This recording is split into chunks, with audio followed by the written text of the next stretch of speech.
বাংলা একটা কথা ছিল যে দুঃখে যাদের জীবন গড়া তাদের আবার দুঃখ কিসের। আমি আমার ভাষায় বলতে চাই যে যুদ্ধের মধ্যেই জন্ম যাদের তাদের আবার ডর কিসের।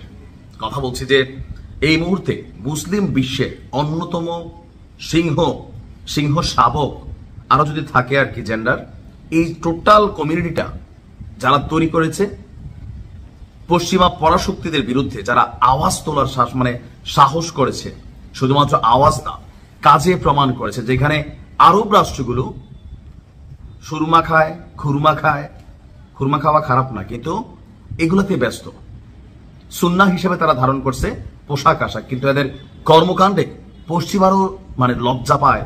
মুসলিম বিশ্ব কোন লেভেলে খারাপ হইলে আরবদেরকে দেখলে বোঝা যায়। কথা বলছি আমি ইরানকে নিয়ে অনেকে বলছেন যে ভাই ইরান মনে পোতাই যাবে, ইরান মনে এটা পারবে না সেটা পারবে না। দেখেন, সাহস একটা আলাদা জিনিস, সাহস আলাদা জিনিসটা আলাদা জিনিস। পৃথিবীতে অনেক ইতিহাস আছে, আপনি সরকার পতনের দৃশ্যটাই দেখেন।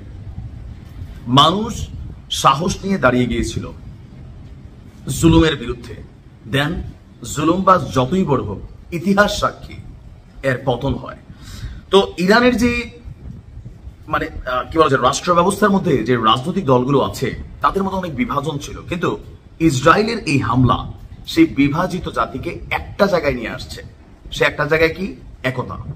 আর যখন একতা হয়ে যায় একটা জাতির মধ্যে, তখন যে কোনো সিদ্ধান্ত সরকার নিতে পারে। দর্শক, আমাদের ইরানের সাথে এই মুহূর্তে ইসরায়েল যে যুদ্ধবিরতি পালন করছে, আবারও যুদ্ধ হবে নাকি হবে না এ নিয়ে যখন আশঙ্কা যে ইরান ক্ষতিগ্রস্ত হয়েছে পারমাণবিক ভাবে, আরো অনেক ভাবে, সো ইরান মনে হয় লড়াইটা চালাই যেতে পারবে না। কিন্তু ইরান কি বলছে? শরীরের শেষ রক্তবিন্দু দিয়ে লড়াই চালিয়ে যাবে ইরান। কারুর পশ্চিমাদের হোয়াইট হাউসকে চাটবে না অন্য আরব রাষ্ট্রগুলোর মতো। যদি মেশিনারিজ নাও থাকে, খালি হাতে এই পশ্চিমা শক্তি এবং ইসরায়েলের বিরুদ্ধে লড়াই চালিয়ে যাবে। প্রশ্ন ছিল পররাষ্ট্রমন্ত্রী আব্বাস আরাকচির কাছে যে এই মুহূর্তে ইরানের সার্বিক অবস্থান কি আন্তর্জাতিক গণমাধ্যমে। তো সেখানে তিনি বলছেন ইরান কখনো পশ্চিমাদের তাবেদারি করবে না। ইরান তার নিজস্ব শক্তিতে, জনগণের শক্তিতে বিশ্বাসী এবং তার মিত্রদের উপর সে আস্থাশীল।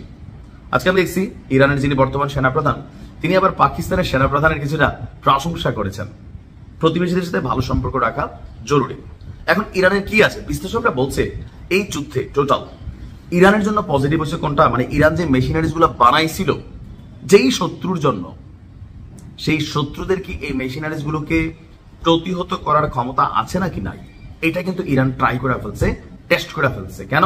কারণ এই যুদ্ধের মাধ্যমে আপনার ইরান তার গত কয়েক যুগ যাবত আইআরজিসির মাধ্যমে যে ক্ষেপণাস্ত্রগুলো তৈরি করেছিল, ইরানের ড্রোনের কার্যকারিতা আমরা রাশিয়া ইউক্রেন যুদ্ধে দেখেছি, কিন্তু ইরান নিজস্ব আরো অনেক কিছু আছে যেগুলা প্র্যাকটিক্যালি করতে পারে না, সেগুলা এই যুদ্ধে ইরান প্রুভ করেছে এবং শত্রুদের মনে ভয় তৈরি করেছে।